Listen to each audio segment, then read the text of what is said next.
Hey, y'all. This is number 2 insights for this week. And we already talked in the first one about the background behind section 10, because that's this week's section 10 and 11. So this is the second one in section 10. And we're discussing that, as I mentioned in the first one, that no matter what happens and you think it's a failure or you think you've made a mistake that's just irreversible, that's going to affect the Lord's work or yourself even. It's not. It's not. Um, and this specifically is talking about anything to do with the Lord's work.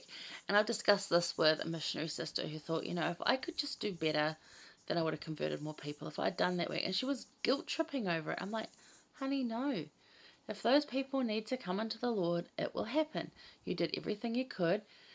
All we're supposed to do from those experiences, if we don't feel that we did good enough, is to look back and go, what could I have done better?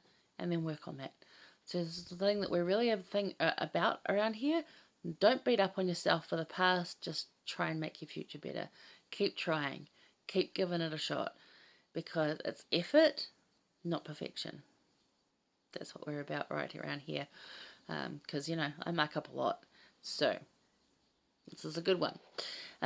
So verse 43 says, because there's some great stuff in here about like why, and it's just good. Just read this one. It's a really good sort of it's sort of like a little story of what would have happened had they gone back and done Lehi again. So have a read. But anyway, he says in verse 43, I will not suffer that they shall destroy my work. Yea, I will show unto them that my wisdom is greater than the cunning of the devil. Now, this is, and then he goes on to talk about you're running a little bit of Nephi, you're going to have a whole lot more of Nephi. So, there he's saying, this is Christ talking, remember, that my wisdom, Christ's wisdom, is greater than the cunning of the devil. Now, that's something that might seem quite obvious, and when you say it like that it's written there, you're like, well, yeah, of course it is. But then yet we still fall prey to that whole the cunning of the devil, and we still worry ourselves about that, when actually, we should really remember constantly that the Lord is way smarter. Right? So, the Lord's wisdom is greater than the cunning of the devil. So what does this verse give you better understanding and peace about the mistakes that you make? Because this was a mistake that Joseph had made, not like evil mistake, just felt a bit of peer pressure, fell to, but as we said, this was the plan all along. So how does that make you feel about the mistakes that you've made, knowing that the Lord is way smarter than Satan? So if Satan's tempting you, and you've mucked up, you've done something, or you've neglected to do something, whatever it was, and you're feeling pretty stink about it, know that the Lord's plan is smarter, better, more cunning, just and always superior to what Satan's doing.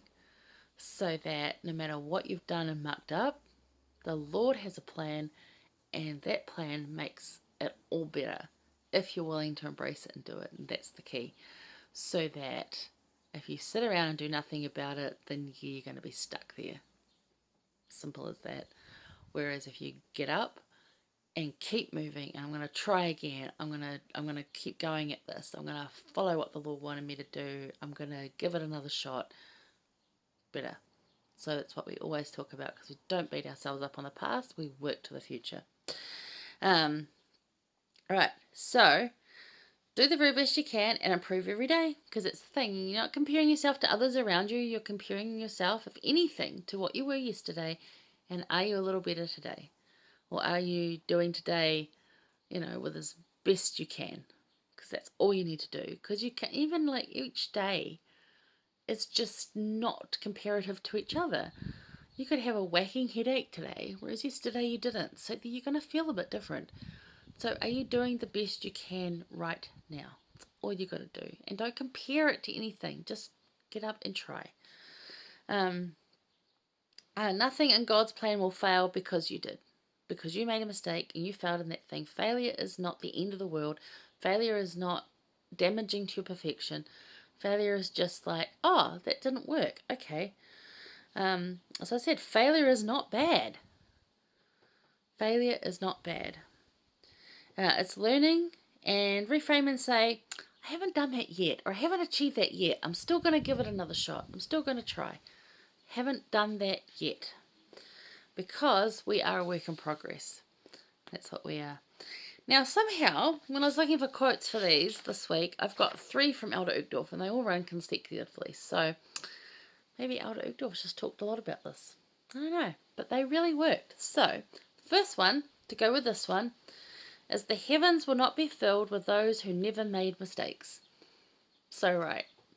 The ones that get back there, heavens are not going to be filled. The heaven will not be filled with those who never made mistakes, because we all make them. The only one that hasn't was Jesus Christ. Everyone else here has made mistakes and failed at something, and it's just fine. So stop beating yourself up and just get up and try again. Got it, right. And remember that about the Lord, that his plan is way better, way more smarter and cunninger than Satan's ever going to be. Right. Okay. Right. Well, that's it for section 10, but give it a good read. I know it's 70 verses long, but it's actually quite good. And as I said, just break it down every bit, do a bit every day, you know? Alrighty. See you in a bit for the third one.